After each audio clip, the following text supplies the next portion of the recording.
Have you ever noticed that person at a party? The one standing quietly by the window. Everyone else is laughing, talking, moving from one conversation to another, but they aren't really looking outside. They're thinking, not about the party itself, but about what this night will mean years from now, about the people in the room, about the invisible things no one else seems to notice. To everyone around them, they just look quiet, maybe even distant. But inside, their mind is anything but quiet. If you've ever been that person, then what you're about to hear may completely change the way you understand yourself. Not just what you do, but why you do it. And more importantly, why living this way comes with a price that almost nobody talks about. Because chances are, at some point in your life, someone has told you things like, you overthink everything, you're too sensitive, you make things more complicated than they need to be. After hearing those words enough times, it's easy to assume something is wrong with you, that maybe your mind is somehow broken. But what if that's not what's happening at all? What if your brain isn't malfunctioning? What if it's simply operating differently? Let's start with something that seems simple. Have you ever walked away from a conversation only to spend the next hour replaying every single word you said? Not because you embarrassed yourself, not because you made a mistake, but because your mind simply refuses to let it go. Most people don't realize this has a name. Psychologists describe it as high introspection, the tendency to analyze not only what's happening around you, but what's happening inside you. And that tendency is closely connected to something called the default mode network. It's a network in your brain that becomes active when you're resting, daydreaming, or quietly lost in your own thoughts. The problem is, it doesn't really come with an off switch. For some people, silence feels peaceful. For others, silence is when their mind becomes the loudest place in the world. And here's the first thing almost nobody tells you about deep thinkers. This isn't simply a habit. For many people, it's the way their brain has always been wired.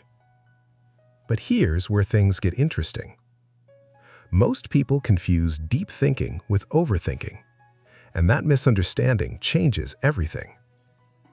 Overthinking is driven by fear. Your mind keeps circling around the future, imagining everything that could go wrong. It repeats, it loops, it never really moves forward.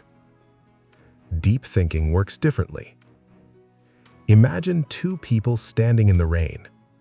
One sees bad weather. The other sees something entirely interesting.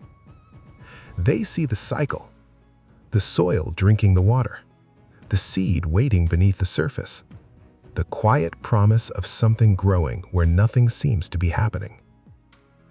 The rain hasn't changed, only the mind observing it has.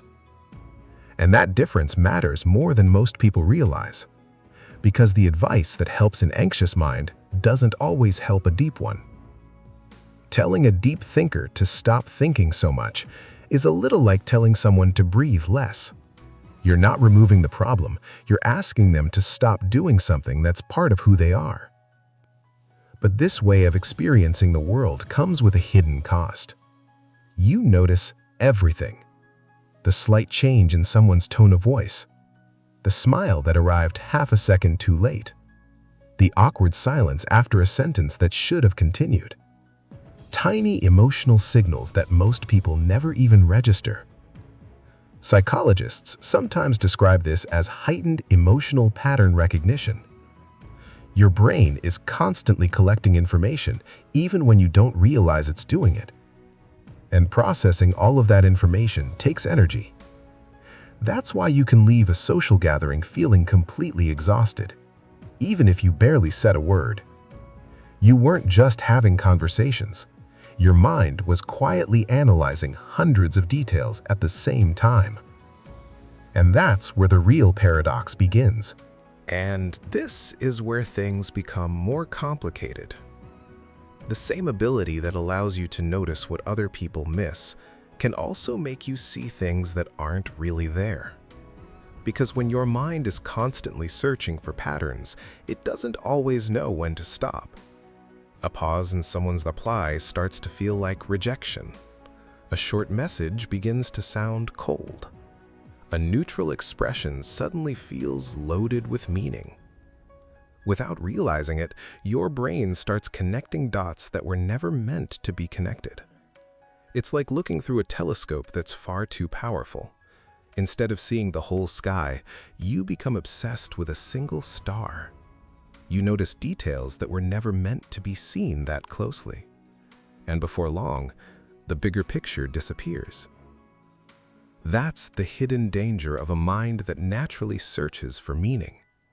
The very same mechanism that gives you insight can sometimes create illusion. And here's the hardest part. In the moment, it feels exactly the same. You can't always tell whether you're seeing reality or a story your mind has quietly constructed. That's why deep thinkers often struggle to trust their own perception. Not because they're irrational, but because they know just how powerful their imagination can be. So if your greatest strength can also become your greatest weakness, how do you know when to trust yourself? The answer isn't to think less, it's to learn how to test your thoughts against reality. But before we get there, there's another question we need to answer. Why do deep thinkers so often feel alone, even when they're surrounded by others? Most people assume it's because they spend too much time in their own heads, but that's only part of the story. The real reason is much simpler. Deep thinkers aren't looking for company, they're looking for resonance. There's a difference. Being surrounded by people isn't the same as feeling understood.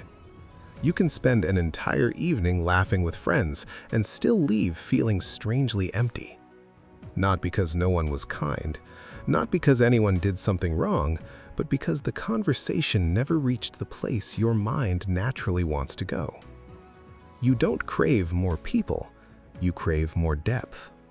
Someone who's comfortable with silence. Someone who asks real questions and actually wants the real answer. Someone who doesn't rush to fill every quiet moment with small talk. That's incredibly rare. So without even realizing it, you develop a quiet way of protecting yourself. You observe before you speak. You listen longer than most people. You pay attention to how someone treats others. You notice what they say and what they carefully avoid saying. You're not judging them, you're asking yourself one silent question. Is it safe to let this person see who I really am?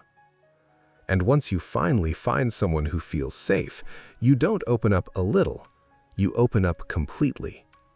Which explains something that confuses a lot of people.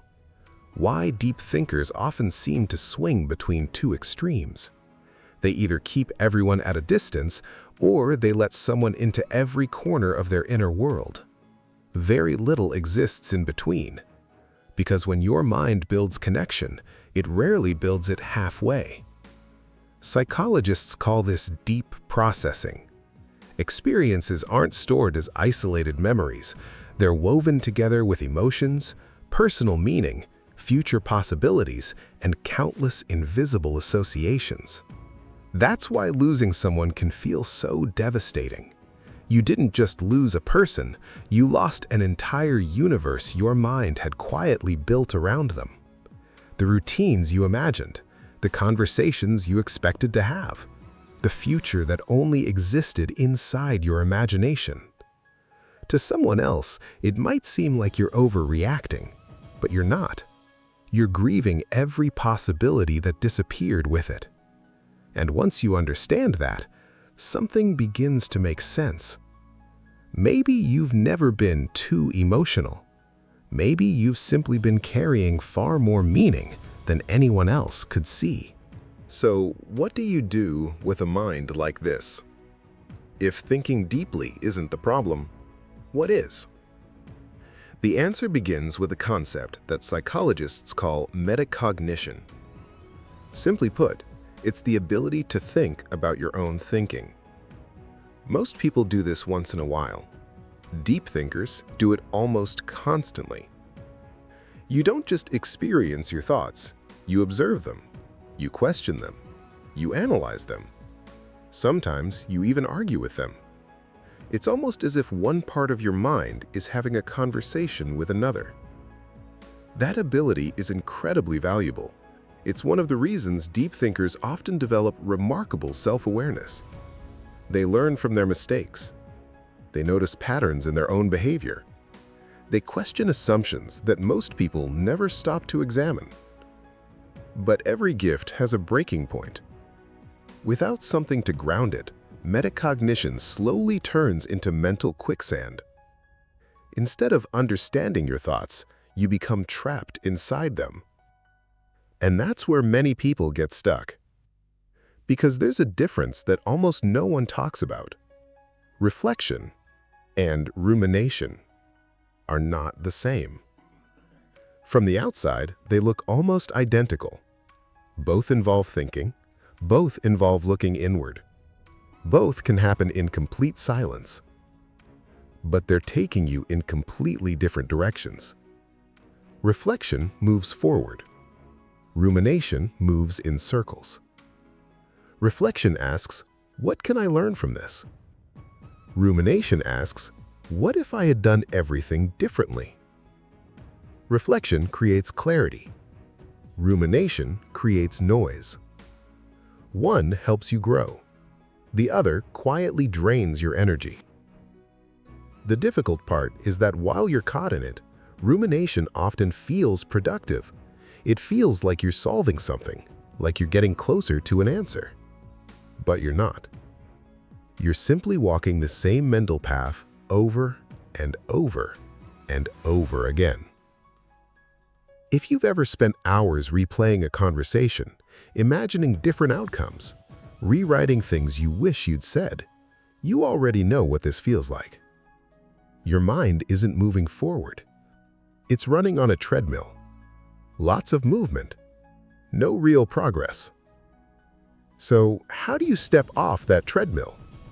Not by forcing yourself to stop thinking. That almost never works. Instead, give your thoughts somewhere to go. The healthiest deep thinkers all have one thing in common. They don't keep everything locked inside. They turn their inner world into something tangible. Some write. Some paint. Some build businesses. Some compose music. Some have one honest conversation that changes everything. The method doesn't matter. The principle does. Thoughts were never meant to live inside your head forever. They need somewhere to land. Because the longer an idea stays trapped inside your mind, the heavier it becomes. Eventually, what began as insight starts turning into emotional weight. Expression is what breaks that cycle. Not because it gives you all the answers, but because it transforms invisible thoughts into something you can finally see. And once you can see them, you can work with them, instead of being controlled by them. That's the difference between carrying your mind and letting your mind carry you. Now let's go back to where we began. To the person standing quietly by the window at the party. From the outside, it still looks like they're missing the moment, like everyone else is living while they're somewhere else entirely. But maybe that's never been true. Maybe they aren't missing the moment at all. Maybe they're experiencing it in a way most people never will. Because this was never a story about thinking too much. It was a story about carrying the world differently. Deep thinkers don't simply collect experiences, they absorb them. Every conversation has layers. Every decision has consequences. Every relationship carries meaning beyond what's visible on the surface. That can be exhausting, but it can also be beautiful. Because while some people move quickly through life, others move deeply through it. Neither way is inherently better. They're simply different. The mistake is believing that depth is something you have to fix. It isn't. What needs attention is learning when to let go. Not every silence is rejection. Not every pause hides a secret. Not every unanswered question deserves another hour of analysis. Some things become clearer with understanding. Others become clearer only by being lived. That's a lesson many deep thinkers spend years trying to learn. You don't have to understand every emotion before you allow yourself to feel it. You don't have to predict every outcome before taking a step forward. And you don't have to solve every mystery your mind creates. Sometimes, peace begins the moment you stop demanding certainty from a world that has never promised it. So if you've spent years believing there was something wrong with the way your mind works, maybe it's time to consider another possibility. Maybe your mind was never the problem. Maybe no one ever taught you how to work with it. Because a deep mind isn't a curse, and it isn't a superpower either. It's simply a different way of moving through the world. It comes with real costs. It comes with remarkable gifts. The cost is that you rarely experience life on the surface. You'll notice what others overlook. You'll feel what others struggle to name. You'll connect ideas that seem completely unrelated. The gift is that you'll discover meaning where other people only see noise. And perhaps wisdom was never about thinking more. Perhaps wisdom is knowing which thoughts deserve your attention and which ones deserve your freedom. So the next time you find yourself standing quietly by the window, don't assume you failed to join the moment. You may be carrying it in a way that lasts far longer than the party itself. Because in the end, life isn't measured by how quickly we move through it. It's measured by how deeply we're willing to experience it. If this video helped you understand yourself a little bit better, let me know in the comments. I'd genuinely like to hear which part resonated with you the most. And if you'd like to explore more ideas about psychology, human behavior, and the hidden patterns that shape our lives, consider subscribing. Until next time, take care of your mind. It's been trying to take care of you all along.